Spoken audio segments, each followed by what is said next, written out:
Well, Kieron, your thoughts on the performance and the result? Feels like a loss when you concede in the last few seconds of the game. It's tough to take. The game panned out as we thought. They started off really bright for the first 5 minutes. Then we took control of the ball. We looked very threatening with our two wide men in Beza and Dylan. We go 1-0 up. And I remember we were on the bench and we had a few more chances. The keeper pulls off a great save off Dilamar Candy. I think we have another great chance, and we were thinking, is this going to come back to haunt us? Second half, fair play to Tranmere. They came for the first 15 minutes of the second half. They were the better team. We looked a bit nervy because we had something to hold on to. I thought Ronan and Dylan Duffy gave us a lift to get some actual control of the game. But as we've just said in there, if you don't get the second and third goal, you're always hanging on a tightrope. And just in the goal back, they loaded the box in. Tom Naylor slips just at the crucial time, and they score a goal. So yeah, if you look at the goal overall, I thought we had the better chances. We limit them to very little. Obviously, we're very dangerous at set pieces. So yeah, it's a tough one to swallow. Could they have had a penalty, and/or was their goal good in the first half? I haven't seen the goal back, but Jack. So I had the earpiece in with Jack. So Jack was relaying information. He said he thought it was offside, their goal. So yeah, I'm only going off what Jack said. The goal was offside, so the linesman did a good job on that. Second half, the side defended really, really well. I mean, could you see them scoring at all? No, but as you say, when it's 1-0 and it gets to the last 5 minutes, you see all the subs they're bringing on. Obviously, every goal kick that's going up, and they've got 6-7 on our back line, and we look solid. We didn't think we were going to concede, but again, just Tom Naylor slipping it is the fine margins, and they've overloaded the back post. We've just put so many people in the box, and fair credit to them. They threw caution to the win, and they got there. They'll say they got what they deserved. Some fine individual performances though as well, especially defensively.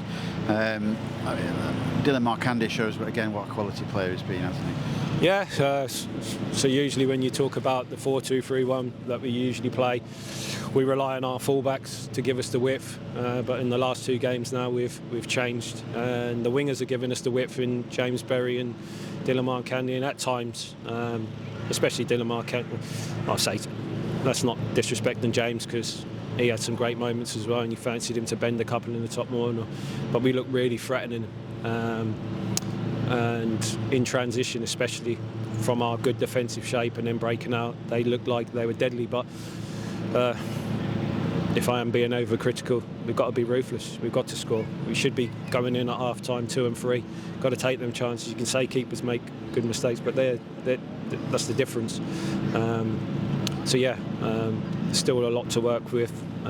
We've got to get the end product, but yeah, there was many good performances. Again, shout out to Vontae. He's probably come up against two of the best wide men in the league, in Kadeem Harris and Patrick. I've watched a lot of Tranmere. Patrick is the danger man, and he didn't get a kick today. So yeah,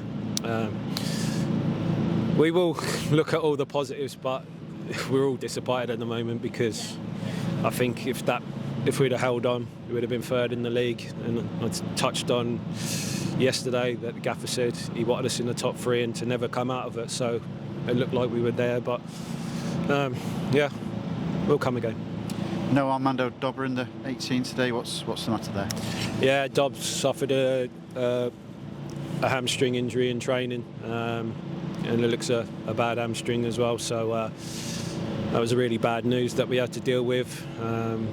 He'll have a scan, but I think that'll be, we're looking probably at 10 to 12 weeks for that, which is it's a big loss to us, and a big loss to Dobbs as well. They come at the wrong time. It looks like we were just getting a full bill of health, and unfortunately for the little man, he's going to be out for some time. Is there any positive news in terms of injuries at all? You know, Luke Butterfield, for example. Or, yeah, Luke is he'll be on the grass soon, running. I've touched on young Gunner. He's back on the grass. He'll be joining in training. Shex is not in the 22-man squad, but he's back training now. So yeah, from that point of view, it looks like everyone's getting back. But the Dobbs one is going to hit us hard. Do you feel like this season so far it's been sort of one step forward, two steps back at times, despite the fact you're still in the playoffs and still within touch, you just can't get in there? Yeah, but again, after the Colchester, like you said about the defensive side of the game, we are really looking like we're solid again, and that's a good base. And with our flair players, we talked about maybe Lee Bonus and getting exposed, but today we should have had more than one goal. We look really threatening, and the legs there to be taken. No one's running away with it. No one's, like you said, we don't think we're really hitting full stride yet, and we're still in the playoffs. So we're nearly there. We're nearly there, and I thought our fans were with us today. They can see we're getting there, and once we get there, I think we'll be fine.